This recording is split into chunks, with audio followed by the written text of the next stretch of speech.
दिल्ली चुनाव को लेकर कांग्रेस अपने उम्मीदवारों की दूसरी लिस्ट का ऐलान जल्द करेगी।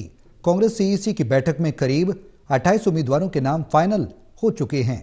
वहीं बीजेपी उम्मीदवारों की लिस्ट भी इसी हफ्ते जारी हो सकती है। इधर आम आदमी पार्टी कुछ एक सीटों पर चौंकाने वाले परिवर्तन कर सकती है।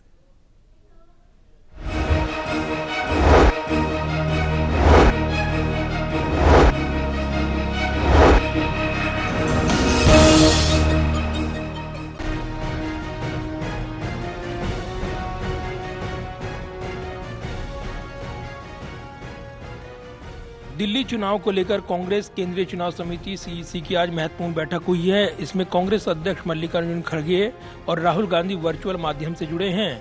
आज सीईसी में करीब 35 सीटों पर चर्चा होने की जानकारी है। वहीं करीब 28 सीटों पर नाम तय हो गए हैं। वहीं दिल्ली कांग्रेस केंद्रीय चुनाव समिति सीईसी की बैठक के बाद कांग्रेस प्रदेश अध्यक्ष देवेंद्र यादव ने बड़ा बयान दिया है। देवेंद्र यादव ने चुनावी मुद्दे और बीजेपी आम आदमी पार्टी की चुनौती और त्रिकोणीय मुकाबले को लेकर कहा कि कांग्रेस पूरी मजबूती के साथ चुनाव लड़ेगी। जल्दी ही हमारी लिस्ट आएगी। हमने विस्तार से चर्चा स्क्रीनिंग में जहाँ की, वहीं सीईसी में भी बहुत से नामों पर चर्चा हुई है और बहुत सारे नाम क्लियर हुए, लेकिन कुछ ऐसी सीटें हैं जहाँ पर चर्चा होने अभी बाकी है। लिहाजा हम वो चर्चा करने के पश्चात लिस्ट को जारी करेंगे। देखिए, कांग्रेस में लोगों का विश्वास बढ़ा है।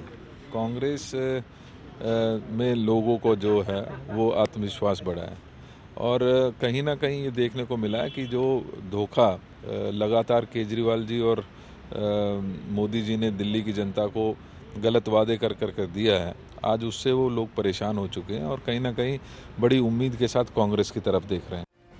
वहीं दिल्ली कांग्रेस सीईसी बैठक के बाद कांग्रेस नेता पीएल पूनिया ने बयान दिया कि जल्द ही उम्मीदवारों की लिस्ट जारी कर दी जाएगी।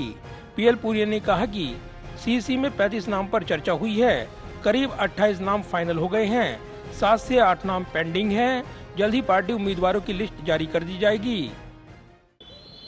जो यहाँ पर लाए गए थे उसमें से करीब 7-8 पेंडिंग है, बाकी सब क्लियर हो गए हैं और मैं समझता हूँ कि 25 से ज़्यादा सीटें पे क्लियरेंस हो गया है। 21 पहले हुए थे, 27 अब के 48 हो जाएंगे। गठबंधन का कोई सवाल ही नहीं है, क्योंकि कांग्रेस पार्टी के नेता दिल्ली के और कार्यकर्ता वो चाहते थे कि अकेले चुनाव लड़ा जाए। कांग्रेस पार्टी को गठबंधन नहीं लड़ना चाहिए, तो अलग अलग चुनाव लड़ रहे हैं। भारतीय जनता पार्टी अलग है, आम आदमी पार्टी अलग है, कांग्रेस पार्टी अलग है। वो चुनाव लड़ रहे हैं और अपनी अपनी चुनाव रणनीति और इसमें सब पूरा कर रहे हैं। कांग्रेस अब तक दिल्ली में 21 उम्मीदवारों के नाम का ऐलान कर चुकी है। अब जल्द ही कांग्रेस उम्मीदवारों की दूसरी लिस्ट जारी कर दी जाएगी। सूत्रों के मुताबिक सीएम आतिशी के सामने कालकाजी सीट से अलका लांबा को कांग्रेस उम्मीदवार बनाया जा सकता है। वहीं सीमापुरी से राजेश लिलोठिया, जंगपुरा से फरहाद सूरी, मटिया महल से आसिम अहमद और बिजवासन से देवेंद्र सहरावत के चुनाव लड़ने की चर्चाएं हैं। इधर बीजेपी भी दिल्ली चुनाव के लिए अपने उम्मीदवारों की लिस्ट फाइनल करने में जुटी है। इस हफ्ते सीईसी बैठक के बाद बीजेपी कभी भी अपने उम्मीदवारों की पहली लिस्ट जारी कर सकती है।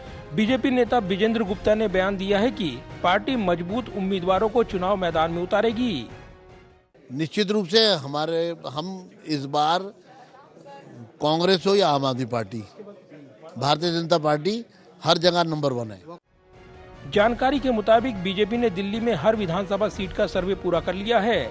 चर्चा है कि बीजेपी कुछ विधायकों का टिकट काट सकती है, जबकि हाल ही में बीजेपी में शामिल हुए कैलाश गहलोत, राजकुमार चौहान, अरविंदर सिंह लवली, राजकुमार आनंद जैसे नेताओं को टिकट दिया जा सकता है।